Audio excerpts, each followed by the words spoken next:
그런 말이 있잖아요. 아무것도 안 하는 게 굉장히 중요한 일을 하는 거다. 그러니까 묵인이 아무것도 안 하는 게 아니라 묵인이 결정이다. 이렇게 보시면은 좀 이 매듭이 풀릴 것 같습니다. 뭐냐면은 왜 동맹국인 한국을 이 민간국가 리스트에 올렸는가. 그렇죠. 두 번째는 이거는 트럼프가 제일 싫어하는 바이든 행정부에서 결정한 건데 왜 아무 조치가 없었는가, 계속 유지했는가. 맞아요. 두 가지가 궁금하신 거죠. 같이 묶은 사람들이 기분 나빠요. 그렇죠. 첫 번째는 한국을 미워해서가 아니라 아까 이스라엘, 대만하고 같은 최하위 우려 국가에 넣은 거잖아요. 국내 정세가 불안정하면 주의를 기울일 필요가 있다.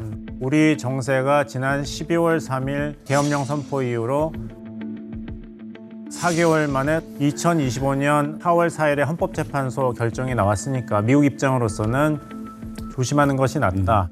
두 번째는 뭐냐면은 이제 그대로 놔두는 것이 트럼프 행정부는 미국 정부로서 유리하다고 자체 판단이 있었던 것이죠. 왜 이것을 뒤집냐? 그냥 유지하자. 문제가 생기면 전 정부 탓을 하면 그만 아니겠습니까?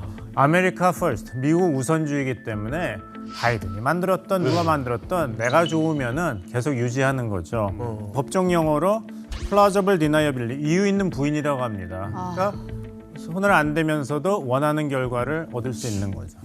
우리는 그 미국과 상호 방위 조약을 맺고 있는 동맹국임에도 불구하고 이제 북한, 시리아, 이란 그리고 중국, 러시아와 같은 선상에 놓여져 있다는 것 그 자체가 좀 정말 불쾌하다고 생각을 합니다. 맞아요. 원래 동맹인 경우에는 이런 사건이 일어났다라고 하게 되면 사전에 미리 알려주는 것이 외교 뭐 관례이고 또 예의라고 생각을 합니다. 그럼에도 불구하고 이거 알려주지 않았다. 이거는 조금 민감한 사안이라고 보고요. 지금 북한인 경우에는 한국에서 일어나는 모든 사건들에 대해서 100% 다 모니터링을 합니다.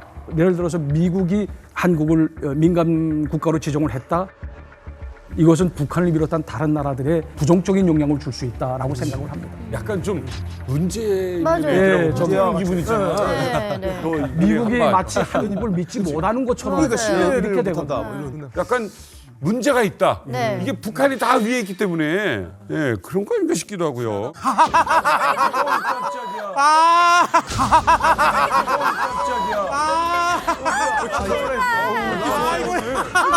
아니 내가 그 소문 듣고 왔습니다. 신났어. 콩그레츄레이션스 리만 갑동무들. 드디어 우리 위대한 북조선과 이 남조선이 동급이 됐다는 얘기를 들었습니다. 그건 아니죠. 우리를 나란히 했다는 얘기지. 거긴 테러 국가. 짭조은 씨 아무리 그래도 우리나라랑 엄밀히 다르죠. 예? 빨리 자리에 앉아요. 다 민감하니까 지금. 그 민간 국가에 지정돼서 그런지 왜 이렇게 민감한지 모르겠습니다. 조심하라고 민감하지 않게.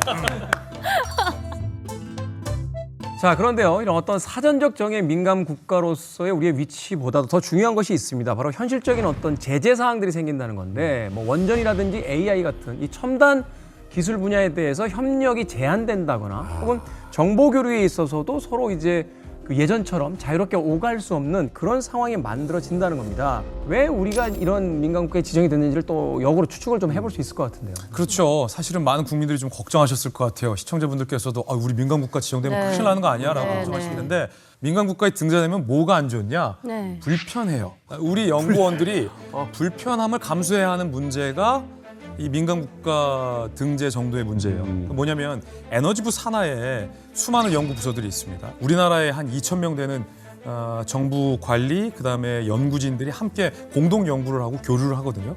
근데 이 민간국가에 지정이 되면 일단 절차가 좀 복잡해집니다. 물리적으로 한 45일 정도의 딜레이가 걸려요. 그 예전에는 우리가 아는 사이예요, 분명히.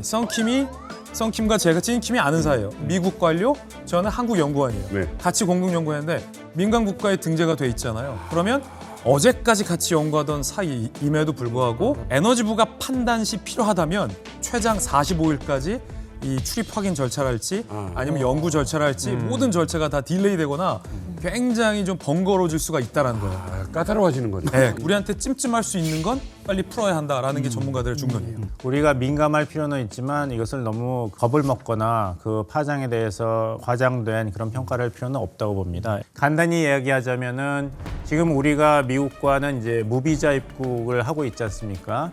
그게 무비자 입국이 됐었는데 갑자기 비자 심사를 다시 강화한다는 거. 이런 식으로 생각하시면 되고 트럼프 일기 초반처럼 미국 출입 금지가 되거나 이런 조치는 아닌 것이죠. 이것은 우리가 구분을 해야 될 것 같아요. 자유롭게 왔다 갔다 하던 그냥 남편인데 어디 갔다 왔어를 물어보는 거잖아. 너무 얘가 적절치 않아. 어디 갔다 와서 물어보고 영수증 보고 막 이러는 거 아니야. 그래서 지금 이 민간 국가 리스트에 올라간다고 해가지고 한국과 미국 간의 그 모든 정부 또 연구 분야 교류가 스탑 멈춰지는 건 아니에요. 근데 약간 불편해질 수는 있어요.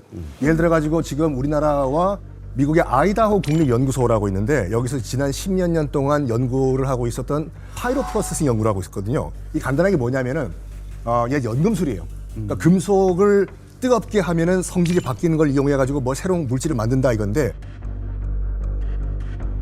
여기서 파이로 프로세싱을 하면 뭘 얻을 수가 있냐면 사용 후 핵 연료 재활용을 해가지고 플루토늄을 얻어요. 이게 양날의 칼이에요, 이게요. 플루토늄은 이게 상업용으로도 쓸 수가 있고 군사용으로도 쓸 수가 있어요. 아시다시피 핵폭탄이랑 원자력 발전은 원리가 똑같아요. 갑자기 빵 터뜨리면 핵폭탄이고 천천히 핵분열시켜가지고 열을 이용하면 원자력 발전이지 않습니까? 지금 우리나라와 지금 아이다호 국립연구소가 지난 10년 동안 이거를 연구하고 있었는데 이 1차 연구가 끝났어요, 지금. 2차 연구를 해야 되는데 2차 연구는 핵 연료가 있는 아이다호에 가가지고 연구를 해야 되거든요. 이게 제동이 걸릴 수가 있어요. 그러면 지난 10여 년 동안 연구했던 것이 다 도루묵이 돼버려요.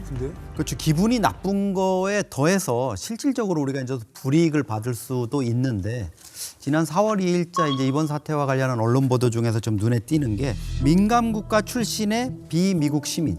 그러니까 뭐 우리가 연구학자가 가가지고 뭘 연구한다든가 이런 사람들한테 자금을 지원할 수 없다. 이렇게 돼 있거든요. 그러면 이거는 이제 연구하는 분들 입장에서는 또 기존의 프로젝트를 수행해 오던 분들 입장에서는 상당히 어려운데 말씀하신 그 아이다호 근무하시던 한 박사님도 최근에 이제 말씀이 본인도 거기에 근무하면서 이유도 모르게 그 금지가 된 적이 있었다는 거예요, 제한대로.